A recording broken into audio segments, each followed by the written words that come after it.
माँ, तुम आज काम पर इतनी जल्दी क्यों जा रही हो? नीलम, क्योंकि होली का त्योहार अब नजदीक आ रहा है ना, इसीलिए। क्या फायदा, हमारे जीवन में तो सारे दिन सारे त्योहार एक जैसे ही होते हैं क्योंकि हम गरीब हैं, है ना माँ? अच्छा, मैं काम पर चलती हूँ। माँ, क्या मैं भी आपके साथ चलूं? नहीं नहीं, तुम रहने दो। तुम पिंटू की पिचकारियां और खिलौने छेड़ोगी और फिर मालकिन मुझ पर बरस उठेगी। इससे अच्छा है कि तुम दीदी के साथ यहीं रहो। सुधा कुछ समय पहले ही ब्रिजपुर गांव से आई थी, जो कि बहुत गरीब थी। सुधा अपना और अपनी 2 बेटियों नीलम और नेहा का पेट पालने के लिए कीर्ति के यहाँ काम करती थी। आ गई महारानी, 8 बजे बोला था ना, 9 बजे आई है, काम चोर। माफ कीजिए मालकिन। बस बस, अब ज्यादा नाटक करने की जरूरत नहीं है। इतना क्यों बरस रही हो बेचारी पर? राधा, तुम रहने ही दो। शायद तुम भूल रही हो कि सेठ की पुरानी चोर नौकरानी मोहिनी ने सेठ की पिचकारियों का धंधा ठप करवा दिया था। हाँ हाँ, वो मोहिनी तो अब पूरे ब्रिजपुर गांव की होलिका बन चुकी है। जितनी भोली उतनी चतुर। हाँ हाँ, हर साल सेठ के यहाँ से सारी सुंदर सुंदर और महंगी पिचकारियां चुरा लेती है और साथ में पूरे गांव में पैसे और गहने चुरा कर ले जाती है। वो अलग। काश इस होलिका दहन पर उस मोहिनी नाम की होलिका का भी दहन हो जाता, पर अब कई दिनों से वो दिखी नहीं है। हो सकता है उसने गांव छोड़ दिया हो। भगवान करे ऐसा ही हो। तभी सुधा वहाँ चाय लेकर आती है, जिसे कीर्ति चिल्लाते हुए बदसलूकी से कहती है, क्या यहाँ खड़ी खड़ी हमारी बातें सुन रही है?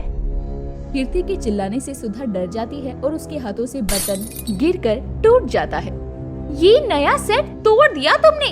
अब तुम्हें कोई बोनस नहीं मिलेगा और कल से काम पर आने की भी कोई जरूरत नहीं है।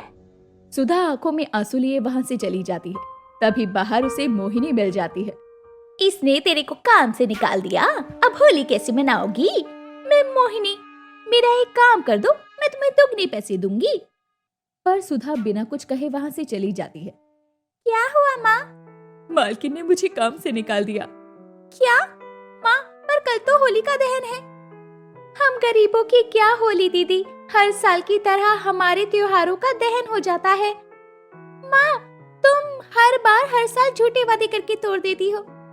उसी रात को सुधा नेहा से कहती है, मेरे पास एक तरकीब है। कैसी तरकीब माँ? हम गांव के सारे गहने, पैसे और सेठ की पिचकारियां चुरा लेंगे। पर माँ, ये गलत है। हम गरीब हैं, आज तक ईमानदार होते हुए भी हमें कुछ नहीं मिला। मैं हमारी इस होली को खराब नहीं करना चाहती। पर माँ, सुधा नेहा की एक नहीं सुनती और रात के समय चुपके से सेठ के घर और बाकी गांव के कई घरों में घुसकर चोरी कर लेती है। अगले दिन सुबह, वो हमारी पिचकारियां चुरा कर भाग गई रे, पूरे गांव भर में चोरी हो गई रे। पूरे गांव में चोरी का हल्ला हो चुका था। राधा सुबह सुबह कीर्ति के घर आते हुए, क्या हुआ? तूने सुबह सुबह मुझे क्यों बुलाया है यहाँ पर? आज होलिका दहन है और तुझे पता है ना, मैं होलिका दहन की सारी तैयारियां छोड़कर तुझसे मिलने आई हूँ। अब जल्दी बता। बताती हूँ, दरवाजा बंद करो। वहीं दूसरी ओर पूरे गांव के घरों की तलाशी लेने लगते हैं और शुरुआत सुधा के घर से होती है, जहां उन्हें सभी गहने, पैसे और पिचकारियां मिल जाती है। तुम्हें शर्म नहीं आई ये सब करते हुए? मेरा शक तो उस मोहिनी पर ही था, फिर वहाँ मेरे घर में तेरा ये बटुआ पड़ा मिला। सुधा रोने लगती है, उसे कुछ भी समझ नहीं आता। मैंने कुछ नहीं किया सेठ, मुझे कुछ नहीं पता, ये सब यहाँ कैसे आए? नेहा सुधा के कान में कहती है, माँ, आप तो मेरे समझाने पर चोरी करने नहीं गई थी ना, फिर ये सब? मुझे कुछ भी समझ में नहीं आ रहा नेहा। वहीं दूसरी ओर कीर्ति संदूक खोलते हुए राधा को बताती है, देखो सब असली है। ये सब? अरे ये सब मैंने चुराया है। मतलब? अरे कल मैंने सुधा की बातें सुनी थी, ये वो सेठ के घर चोरी करने वाली है, इसीलिए मैं उसके जाने से पहले ही सेठ के और बागी के सबके घरों में चली गई और उसके घर का बटुआ चुराकर सेठ के घर पर गिरा दिया और फिर सब कुछ चुराकर नकली सामान उसके घर रखवा दिया। अब किसी को अगर शक भी होगा तो सुधा पर होगा। चलो उस सुधा के मजे लेते हैं। कीर्ति भी राधा के साथ सुधा के घर पहुंच जाती है। मुझे तो पहले से ही पता था कि तुम छोटे लोगों की नीयत खराब है। तभी नीलम बोलती है, नहीं सेठ जी, मेरी माँ ने चोरी नहीं की, असली चोर तो ये मालकिन है। ए लड़की, आप चलकर तलाशी ले लो सेठ जी। कीर्ति के घर में सब सामान चुराती हुई मोहिनी को पकड़ लेते हैं, जो कि नई कामवाली के भेष में आई थी। कल सुधा ने मुझे सब बता दिया। वापस आकर किस तरह तुमने उसे दुगने पैसों के लालच में चोरी करने को कहा। हम जानते हैं कि नई कामवाली के भेष में तुम ही हो, इसीलिए मैंने राधा को ये नकली संदूक और झूठी चोरी की कहानी सुनाई, ताकि तुम्हें हम रंगे हाथों पकड़ सकें, जबकि सारा असली सामान तो मैंने खुद सुधा के घर रखवाया है। और ये सारी योजना सुधा ने बनाई। तभी पुलिस आती है और मोहिनी को पकड़कर ले जाती है। तुम्हारा शुक्रिया सुधा, तुम्हारी वजह से हम सबको इस मोहिनी से हमेशा के लिए छुटकारा मिल गया। मुझे माफ कर दो सुधा, मुझे मेरी गलती का एहसास हो चुका है। हर गरीब एक जैसा नहीं होता। गलत सिर्फ कोई एक करता है और हमें संदेह हर किसी पे होने लगता है। इसीलिए हमें सभी को एक दृष्टिकोण से नहीं देखना चाहिए। सुधा, क्या तुम नीलम और नेहा के साथ हमारे घर होली मनाने आओगी? और इस तरह गरीब माँ बेटियों ने पहली बार बड़ी धूमधाम से होली मनाई। सोनपुर नाम का एक गांव था। उसी गांव में 3 अनाथ बहनें रहती थी। उन तीनों बहनों का एक दूसरे के अलावा कोई नहीं था। वो तीनों बहनें गांव के अमीर सेठ के यहाँ झाड़ू पोछा का काम करती थी। एक दिन की बात है, सेठ जी घर पर आए और अपनी सेठानी से बोले, अरे भाग्यवान, कहाँ हो? सुनती हो? अरे मैं यहाँ बैठी तो हूँ, कहाँ मुंह ऊपर किए चले जा रहे हो? बोलो क्या बात है? आज तो बड़े खुश नजर आ रहे हो। हाँ, आज बात ही इतनी खुशी की है कि रहा ही नहीं जा रहा है। हमने जो अपनी बेटी के लिए शहर के सबसे अमीर आदमी के बेटे के लिए रिश्ता भेजा था ना, वो उन्होंने स्वीकार कर लिया है और अगले रविवार को अपनी बेटी को देखने आ रहे हैं लड़के वाले। अरे वाह, ये तो वाकई में बड़ी खुशी की बात है। इतने बड़े घर जाकर मेरी बेटी के तो भाग्य खुल जाएंगे। उस समय वो तीनों बहनें, रागिनी, मोहिनी और सोहिनी, तीनों वहीं झाड़ू पोछे का काम कर रही थी। उनसे सेठानी ने ऊंची आवाज में कहा, अरे तुम तीनों भी कल थोड़े अच्छे कपड़े पहनकर आना, और हाँ, घर की साफ सफाई का विशेष ध्यान रखना। लेकिन मेम साहब, हमारे पास अच्छे कपड़े नहीं हैं। हम ऐसा करते हैं कि कल हम काम पर नहीं आते हैं। तुम्हारा दिमाग तो ठीक है ना? अगर तुम तीनों नहीं आओगी तो घर के सारे काम कौन करेगा? और हाँ, अगर कपड़े नहीं है तो बाजार से नए ले आना, लेकिन यहाँ पर अच्छे कपड़ों में ही आना, समझी? ये कहकर सेठ और सेठानी वहां से चले जाते हैं। दीदी, अब हम क्या करेंगे? हमारे पास तो कपड़े हैं ही नहीं। अगर कल सेठ जी ने हमें इन पुराने कपड़ों में देख लिया तो बड़ा गुस्सा करेंगे। उन तीनों की बातें सेठ जी की बेटी शिखा सुन लेती है और उनके पास अपने नए कपड़े लेकर आती है और कहती है, रागिनी, मोहिनी, तुम तीनों चिंता मत करो, मेरे ये कपड़े रख लो और इन्हें ही पहनकर आ जाना। मम्मी पापा की तरफ से मैं माफी मांगती हूँ। शिखा पढ़ी लिखी लड़की थी। वो इन तीनों से हमेशा अपनी सगी बहनों जैसा व्यवहार करती थी। दिन बीता और रविवार के दिन शहर के सबसे अमीर आदमी सेठ विद्वान सिंह अपने परिवार के साथ सोनपुर में सेठ के यहाँ अपने बेटे के लिए रिश्ता लेकर आए। आइए आइए सेठ जी, आपका स्वागत है हमारे घर में। धन्यवाद सेठ जी, हम तो अपनी बहू को देखने आए हैं। भाई, हमारे बेटे को आपकी बेटी पसंद आ गई है। सेठ जी अपने बेटे के साथ आकर बैठ गए। रागिनी, मोहिनी और सोहिनी भी अपने अपने काम को खत्म करके शिखा को तैयार कर रही थी। और जब लड़की दिखाने की बारी आई तो शिखा के साथ रागिनी, मोहिनी और सोहिनी भी साथ आई, नए कपड़ों में। रागिनी किसी अमीर घर की बेटी से कम नहीं लग रही थी। सेठ विद्वान के बेटे को रागिनी पसंद आने लगी थी। सेठ जी ने रिश्ता पक्का करते हुए शिखा के हाथों में सोने से जड़ा ब्राइडल लहंगा उपहार में दिया और कहा, ये लो बेटा, ये ब्राइडल लहंगा मेरा बेटा विदेश से लाया है। ये कोई आम लहंगा नहीं है, इसमें सोना जड़ा हुआ है। यही जोड़ा पहनकर तुम्हें हमारे घर आना है। जैसे ही शिखा ने लहंगा खोलकर देखा तो सबके होश उड़ गए। वो लहंगा इतना सुंदर था कि उस पर से नजर ही नहीं हट रही थी। तभी रागिनी ने उस लहंगे को हाथ लगाते हुए कहा, अरे वाह दीदी, ऐसा लहंगा तो परियों का होता है। इतना सुंदर लहंगा तो कभी देखा ही नहीं। तभी सेठानी ने रागिनी को धक्का दे दिया और कहा, दूर हट, नौकरानी कहीं की, तेरी हिम्मत कैसे हुई इस लहंगे को छूने की? तू अपनी औकात भूल गई है। क्या शिखा ने तुझे सर पर चढ़ा लिया है? तो इसका मतलब ये नहीं कि तू हर जगह अपना हाथ डालेगी। सेठानी ने रागिनी के साथ उसकी दोनों बहनों की बहुत बेइज्जती की मेहमानों के सामने, जिसके कारण वो तीनों रोकर कमरे में चली गई। अरे आपने ये क्या किया? उसको इतनी जोर से धक्का दे दिया, उसको लगा होगा। अरे नहीं बेटा, वो तीनों तो इस घर की नौकरानी हैं। उन्हें इन सब की आदत है। अनाथ है तीनों, कभी देखा नहीं ना ऐसा लहंगा। फिर भी आपको ऐसा नहीं करना चाहिए था। खैर, जो हुआ सो हुआ। ये गिफ्ट हम अपनी बहू को देते हैं और कुछ ही दिनों में शादी की तारीख पक्की कर देते हैं। सेठ दीवान और बाकी लोग रात को सेठ के यहाँ ही रुके और अगली सुबह सेठ के घर से निकल कर गए। लेकिन उन तीनों गरीब बहनों के घर भी गए, जहाँ सेठ को देखकर वो तीनों बहनें दंग रह गई। सेठ ने हाथ जोड़कर उन तीनों से कहा, बच्चों, कल जो हुआ उसके लिए मैं आपसे माफी मांगने आया हूँ। मुझे जब पता लगा कि तुम तीनों अनाथ हो तो मुझे बड़ा बुरा लगा। ये लो, कुछ पैसे रख लो। सेठ जी, हमें पैसे नहीं चाहिए, हमें तो इन सब की आदत है। आप हमारी शिखा दीदी को बहू बना लीजिए, हमें इसी में खुशी है।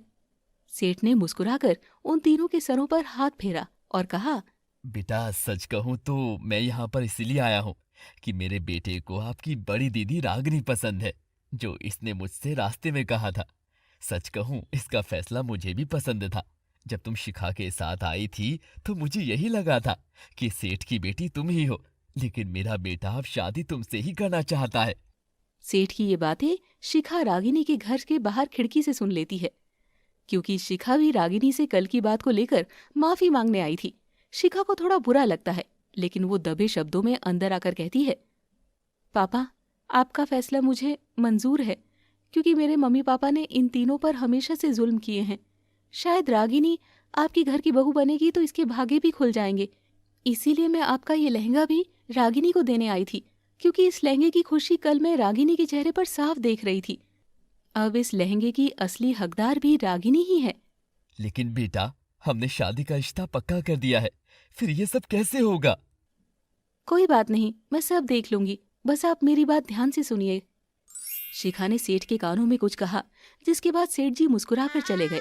और शादी वाले दिन शिखा जब तैयार होने लगी तो चिल्लाकर अपनी मम्मी से बोली, मम्मी, मेरा लहंगा देखो, किसी ने जला दिया। हे राम, ये तो बहुत बड़ा अपशकुन है। कहते हैं नई दुल्हन का लहंगा अगर पहनने से पहले जल जाए तो दुल्हन के जीवन में संकट आते हैं। लेकिन मम्मी, बारात आने वाली है और अगर ये लहंगा नहीं पहना तो पापा जी नाराज हो जाएंगे। होने दे नाराज, मैं अपनी बेटी को थोड़ी ना मरने दूंगी। तू एक काम कर, अपनी जगह अपनी नौकरानी को ये लहंगा पहना दे और ये शादी उसी से हो जाने दे। जो भी संकट आएगा उसी कलमुही को लगेगा। लेकिन मम्मी, उन्हें पता चलेगा तो बहुत बवाल हो जाएगा। जब तक पता चलेगा तब तक शादी हो चुकी होगी और ये बहुत बड़े पैसे वाले हैं, अपनी इज्जत बचाने के लिए उसी को लेकर जाएंगे। शिखा की होशियारी ने आज रागिनी को वो सुंदर लहंगा पहनने दिया और साथ में सेठ के लड़के से शादी भी करवाई। जब शादी होने ही वाली थी तो सेठ ने शादी को रोकते हुए कहा, अरे पंडित जी, रुकिए, अभी आपको 2 और शादी इसी मंडप में करनी है। सेठ की बातें सुनकर सभी हैरान रह गए और समझ नहीं पाए आखिर सेठ कहना क्या चाहते हैं। आप लोग चौंकिए मत।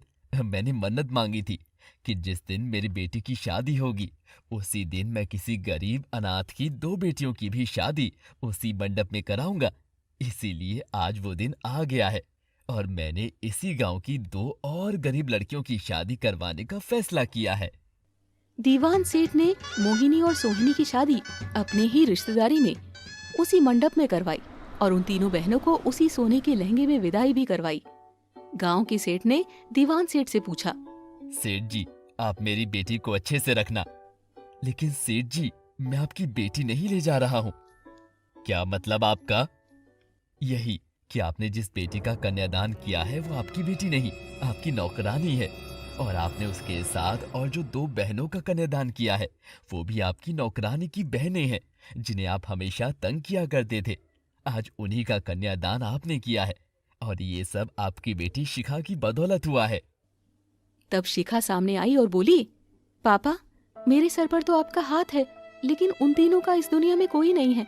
अगर मैं आपसे सीधे तौर पर शादी के लिए मना करती तो आप ये नहीं होने देते। इसीलिए मैंने ये योजना बनाई, क्योंकि किसी गरीब अनाथ का घर बस जाए ये सबसे बड़ा पुण्य है। शिखा का बलिदान देख गांव के सभी लोगों ने शिखा की खूब बड़ाई की। शिखा ने उन तीनों बहनों को आज उनके असली घर तक पहुंचा दिया था और उनका घर बसा दिया था। पुष्पा एक दुष्ट औरत थी जो अपनी बहू प्रीति पर बहुत अत्याचार करती थी। एक दिन प्रीति अपनी सास के अत्याचारों से परेशान हो जाती है और मौका देखकर सुसाइड करने के लिए शिवजी के मंदिर पर जाती है। हे महादेव, देख रहे हैं आप मेरी हालत। मैं आपके सारे उपवास करती हूँ, कुछ भी हो जाए पर आपकी आराधना कभी नहीं छोड़ती। फिर आखिर मुझसे ऐसी कौन सी भूल हो गई जो मुझे ऐसी सास मिली। मैंने अपनी क्रूर सास को अपनी माँ समझा पर उन्होंने कभी मेरा दुख नहीं समझा। मैं क्या करूँ महादेव, आप ही बताइए। अब मैं और अपनी सास के साथ अपनी जिंदगी नहीं बिता सकती, मुझे अपने पास बुला लो। प्रीति अपनी सास के अत्याचारों से इतनी दुखी हो चुकी थी कि वो शिवजी के सामने ही अपना दम तोड़ना चाहती थी और इसीलिए प्रीति शिवलिंग पर अपना सर पटकने लगती है। कुछ देर बाद शिवलिंग के पीछे से एक तेज पीले रंग की रोशनी निकलती है, जिसे देखकर प्रीति की आंखों के सामने अंधेरा छा जाता है और कुछ देर बाद प्रीति अपने घर जाती है। पर इस बार प्रीति की आंखों में आंसू नहीं बल्कि खुशी की चमक थी। प्रीति आराम से घर जाकर अपने लिए खाना निकालती है पर तभी वहाँ पुष्पा आ जाती है और प्रीति के हाथों से खाना छीनकर उसे फेंक देती है। क्यों री कलमुही, भूल गई क्या कि तुझे 3 दिन में 1 दिन खाना होता है? कल ही ठूसा था तूने खाना, फिर आज तेरी खाना लेने की हिम्मत कैसे हुई दोबारा? सासू माँ, ऐसी कौन सी किताब में लिखा है कि जो सासू माँ बोलेगी बेचारी बहू वही करेगी? और आपने खाने का अनादर किया है, आपको इसकी सजा मिलेगी। अब 3 दिनों तक आपको खाना नहीं मिलेगा। पुष्पा एक चमचा उठाकर गैस पर गर्म कर लेती है और जैसे ही प्रीति के हाथ को जलाने के लिए जाती है वैसे ही प्रीति उसका हाथ पकड़ लेती है और उल्टा प्रीति अपनी सास का हाथ जला देती है। ओहो माँ जी, बहुत दर्द हो रहा होगा ना? इसी तरह से मुझे भी दर्द होता है। बहुत सह लिया मैंने और बहुत कर लिया आपने मुझ पर अत्याचार। अब आपके किए की सजा तो आपको मिलेगी, क्योंकि मैंने अपने किए की सजा भुगत ली है। इस बार प्रीति अपनी सास के अत्याचारों को नहीं सहती और वहाँ से चली जाती है, पर पुष्पा की आंखें फटी की फटी रह जाती है, जो अपनी सास के नाम से ही थर थर कांपने लगती थी। वो आज अपनी सास को आंखें दिखा रही थी और उसने अपनी ही सास को चोट पहुंचाई। आखिर ऐसा भी क्या हुआ इस कलमुही के साथ? इसकी हिम्मत कैसे बढ़ गई? मुझे फिर से इसे सीधा करना होगा। हे महादेव, देख रहे हो ना किस तरह से इस चुड़ैल ने मेरा हाथ जला दिया। पता नहीं अब कब तक मेरा हाथ ठीक होगा। पुष्पा अपना जला हुआ हाथ लेकर कमरे में बैठ जाती है। अब इसी तरह से कुछ दिन बीत जाते हैं। ऐसे ही एक दिन प्रीति आराम से सो रही थी और तभी पुष्पा आकर उसके मुंह पर ठंडा पानी मारती है। क्यों रे करमजली, तेरे बाप ने तेरी शादी मेरे बेटे से इसीलिए कराई थी ताकि तू इस घर में आके अपनी नींद पूरी कर सके। रोज मैं ही घर के काम नहीं करूंगी, आज तुझे घर का काम करना होगा। मैं भी देखती हूँ तू आज कैसे मुझे नचाती है। सासू माँ, मेरी नींद खराब करके आपने अच्छा नहीं किया। अभी तो ये बस शुरुआत है, आगे आगे देखती जा मैं तेरे साथ कितना बुरा करती हूँ। प्रीति को अपनी सास पर बहुत गुस्सा आता है और देखते ही देखते प्रीति की आंखों का रंग बदल जाता है और वो एक साधारण इंसान से अर्ध नागिन बन जाती है। अपने सामने अपनी बहू को नागिन बनता देखकर पुष्पा के रोंगटे खड़े हो जाते हैं और वो डरते हुए कहती है, मैं तो पहले से ही जानती थी कि तू मेरी बहू हो ही नहीं सकती। जो बहू मेरा नाम सुनकर थर थर कांपती थी उसने आते ही मुझे जला दिया। सच बता तू कौन है, वरना देख ले तेरे साथ बहुत बुरा होगा। बुढ़िया, तू अपनी बहू के साथ बहुत बुरा करती थी, इसलिए तेरी बहू की जगह मैं लेकर आई हूँ। और हाँ, मैं तेरी बहू नहीं बल्कि एक इच्छाधारी नागिन हूँ। अब तुझे तेरी बहू तब तक नहीं मिलेगी जब तक तू सुधर नहीं जाती। अब देखते हैं तुझे मुझसे कौन बचाता है। आज मैं तुझे डस लूंगी और तेरा किस्सा ही खत्म कर दूंगी। पुष्पा अपने दोनों हाथों को जोड़कर नागिन के सामने खड़ी हो जाती है और उससे कहती है, मुझे मत मारो, मैं अपनी गलती मानती हूँ और मैं तुमसे वादा करती हूँ कि मैं अपनी बहू को कभी परेशान नहीं करूँगी। अगर मैंने अब कभी उसे परेशान किया तो तुम आकर मुझे डस लेना। प्लीज मुझे मेरी बहू लौटा दो। ठीक है, मैं यहाँ से जा रही हूँ, पर अगर तू नहीं सुधरी तो मैं वापस आऊंगी। इतना बोलकर नागिन एक बार फिर इंसानी रूप ले लेती है और शिवजी के मंदिर में चली जाती है और शिवजी के सामने अपने हाथों को जोड़कर उनसे कहती है, धन्यवाद शिव जी, आप खुद प्रकट हुए और आपने मुझे मेरी पिछली जिंदगी के बारे में सब याद दिलाया और मुझे मेरे पिछले जन्म की कुछ शक्तियाँ भी दी। ये तेज रोशनी कैसी है? मुझे कोई दिखाई क्यों नहीं दे रहा है? ये मेरे साथ क्या हो रहा है? प्रीति, ये तुम्हारे पिछले जन्मों का कर्म है जो तुम्हें इस जन्म में भुगतना पड़ रहा है। पिछले जन्म में तुम एक इच्छाधारी नागिन थी और तुमने एक माँ से उसके बच्चे को छीन लिया और उसकी बलि चढ़ा दी। इसीलिए उस माँ ने तुम्हें श्राप दिया कि इस जन्म में वह तुम्हारी सास बनेगी और तुम्हें इतना सताएगी कि तुम खुद अपनी जान लेने पर उतारू हो जाओगी। इतना बोलकर भगवान शिव जी प्रीति के सामने एक दृश्य प्रकट करते हैं जिसमें प्रीति गलती से जंगली सांप के बदले एक इच्छाधारी माँ के बच्चे की बलि चढ़ा देती है और किस तरह से वो इच्छाधारी नागिन प्रीति को श्राप देती है। मुझे इतना बड़ा श्राप मत दो, मुझे मेरे किए की सजा इसी जन्म में दे दो। मैं मानती हूँ मुझसे बहुत बड़ी गलती हो गई, पर मुझ पे थोड़ी सी तरस खाओ। मैं भी एक माँ हूँ। मैं अपना श्राप वापस नहीं ले सकती, पर क्योंकि तुम भी एक माँ हो इसलिए मैं तुम्हें एक वरदान देती हूँ। पिछले जन्म में मैं जब तुम पर अत्याचार करूँगी तो तुम अपने असली नागिन के रूप में आकर मुझे सुधारना। इससे मुझे मेरे किए की सजा मिलेगी और तुम्हें तुम्हारे किए की सजा।